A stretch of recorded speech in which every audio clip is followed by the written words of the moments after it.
Arca-arca tersebut justru menyimpan ciri gaya seni arca yang lebih muda. Arca-arca tersebut memperlihatkan adanya garis-garis yang digambarkan pada bagian siras cakranya, mengesankan garis sinar yang keluar. Arca-arca tersebut walaupun sebagai arca pancuran, memperlihatkan sikap statis kaku seperti halnya arca-arca perwujudan.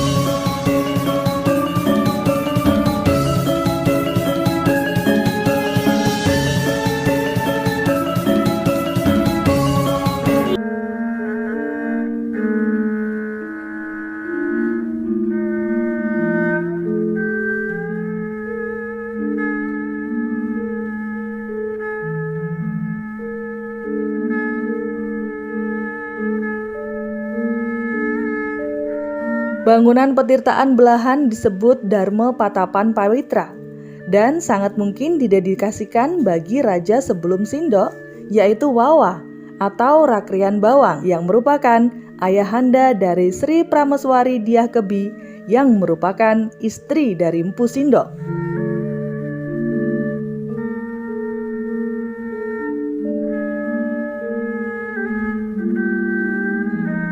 Apabila diperhatikan dari sudut seni arca, maka kedua arca dewi yang masih ada di belahan sejatinya bukan memperlihatkan arca-arca dari abad ke-10 atau ke-11. Arca-arca tersebut justru menyimpan ciri gaya seni arca yang lebih muda.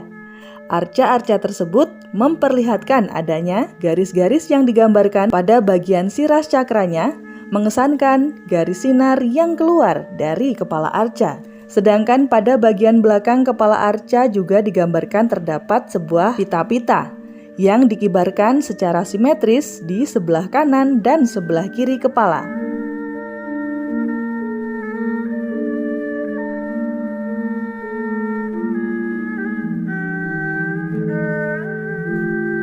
Arca-arca tersebut walaupun sebagai arca pancuran, memperlihatkan sikap statis kaku seperti halnya arca-arca perwujudan yang menggambarkan tokoh yang telah meninggal.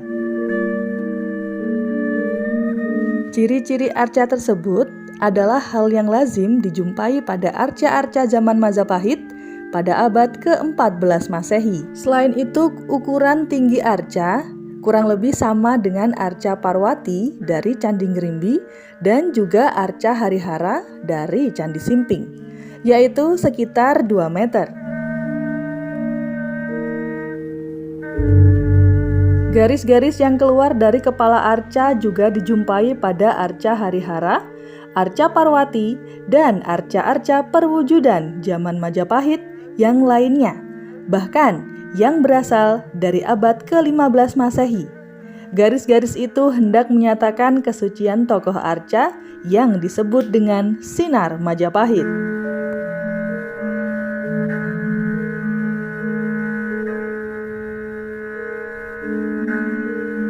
Petirtaan Jolotundo dan Belahan sengaja didirikan oleh para pembangunnya dahulu di lereng Gunung Pawitra yang merupakan puncak Mahameru yang dipindahkan ke tanah Jawa. Jolotundo berlokasi di lereng sebelah barat, sedangkan Belahan berada di lereng sebelah timur Gunung Penanggungan.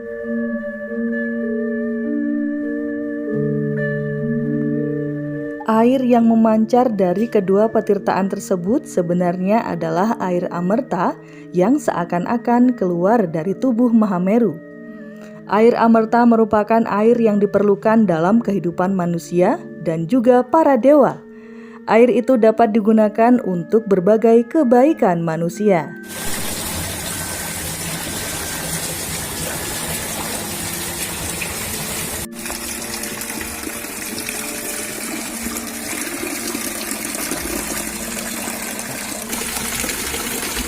Di sini, petirtaan Belahan memang banyak menyita perhatian mengenai kronologi pembangunannya. Penyebabnya adalah tidak adanya inskripsi angka tahun yang dapat dihubungkan dengan zaman pembangunannya. Selain itu, ada kajian yang merupakan interpretasi tersendiri bahwa berdasarkan kepada bahan pembuatan petirtaan, gaya seni arca, ukuran tinggi arca, dan penggambaran arca yang statis kaku, disimpulkan bahwa belahan berasal dari era Majapahit.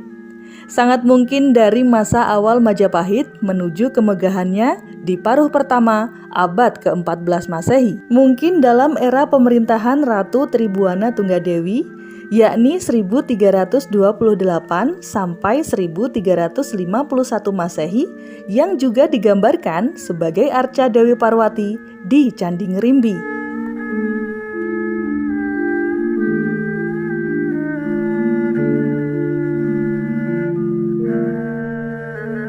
Pendapatnya, jika keluarga Isana mempunyai petirtaan untuk wangsanya, yaitu Jolotundo, maka keluarga Raja Majapahit juga mempunyai petirtaan khusus untuk Raja Wangsa, yaitu petirtaan belahan.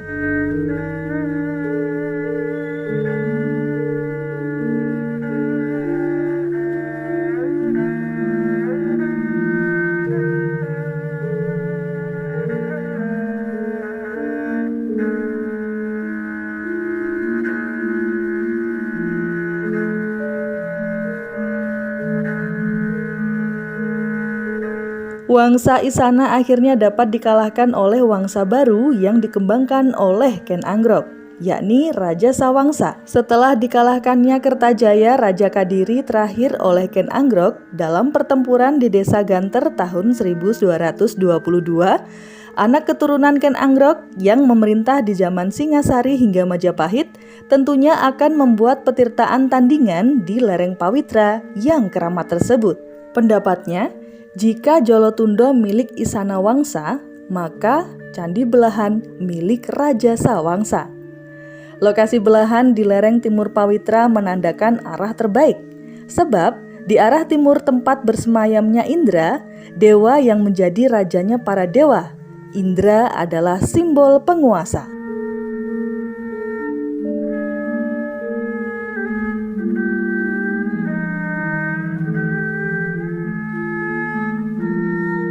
Lalu, bagaimana tentang penemuan kotak peripih Candi Belahan? Nah, saya mengutip dari catatan Suterhim pada tahun 1938. Faktanya, kotak peripih yang sedemikian lama dicari tersebut akhirnya ditemukan pada tahun 1934 oleh dua orang petani. Lokasinya berada di jarak 25 meter sebelah utara dari Pancuran. Dari penemuan tersebut tercatat di sebuah cekungan yang terdiri dari 3 bagian terdapat sebuah batu berbentuk piramida. Kompartemen di dalamnya adalah sebuah sarkofagus. Saat melaporkan penemuannya, 2 orang petani tersebut menunjukkan beberapa emas dan benda berharga lainnya. Dikatakan kotak penemuan pertama, yakni pada tahun 1934, identik dengan yang digali beberapa tahun lalu di Kalasan dan Prambanan, juga di Songgoriti. Di isi kotak temuan pertama, sedikitnya ada selusin batu semi mulia berwarna hijau, ungu, dan putih, serta plat logam berukir figur Harihara setinggi sekitar 10,5 cm yang merupakan terdiri dari setengah perak dan emas yang dicampur. Figur ikonik tersebut berdiri pada bantalan teratai, tangan di depan pinggang dalam posisi mudra.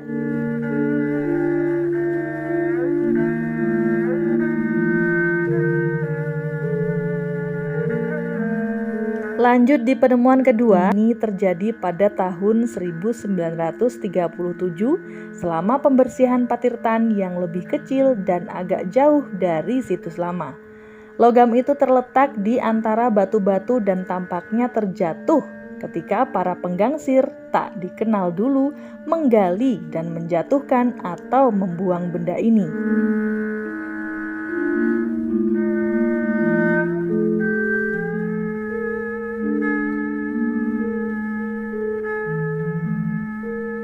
Di Ditilik dari kedua penemuan tersebut, karakter Candi Belahan menjadi sangatlah sakral. Lantas, di manakah lempeng Harihara tersebut kini? Artefak tersebut sempat menjadi koleksi Museum Nasional Indonesia, namun hilang dalam pencurian pada tahun 2013.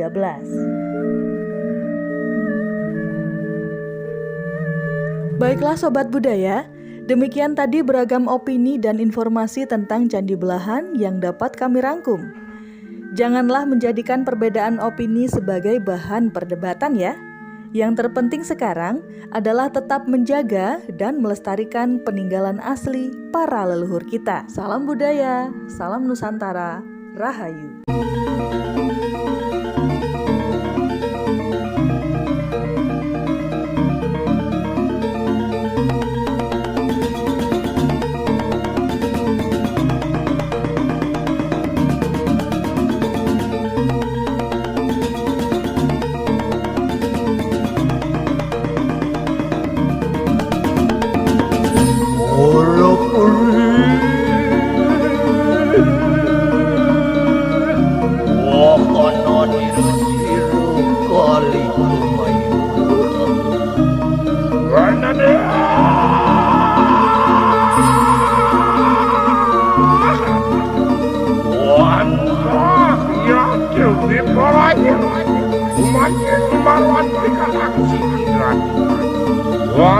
Kanang kue king palu wan sila yang menari.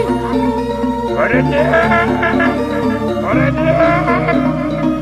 lampah